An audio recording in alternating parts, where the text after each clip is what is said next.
Казвам се Красен Кунчев и съм финансов директор на Новата ЕООД. Вече от 12 години съм в компанията и съм изключително щастлив да бъда част от нея и да допринасям за нейното успешно развитие през годините. Новата ЕООД е високотехнологична компания, която съществува вече почти 20 години. Предлага висококачествени телеком и IT услуги. Като високотехнологична компания ние сме постоянно отворени да дигитализираме и оптимизираме процесите. След няколко добри неща последните години дойде време и за дигитализиране на ТРЗ-то ни. Спряхме се на EHR, защото те откликнаха по перфектен начин на нашите искания. Отделно и предоставиха подходящото решение за оптимизирането на нашия процес.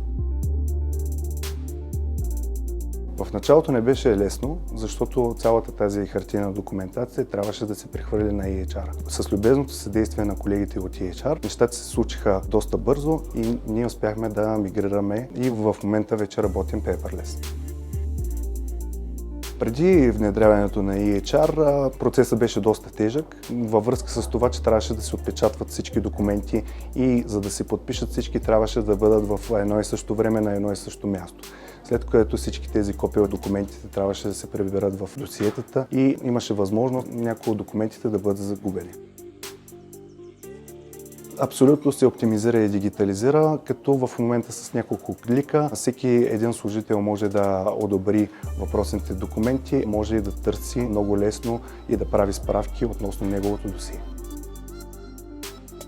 Моите най-любими са отпуските, тъй като всеки може с 2 клика да си вземе отпуск, а също така това се визуализира и на календар. Другото, което е много лесно всеки служител да търси документите в базата данни, в неговото досие, което има. На трето място също е много лесно от всякъде да се одобряват и подписват документи.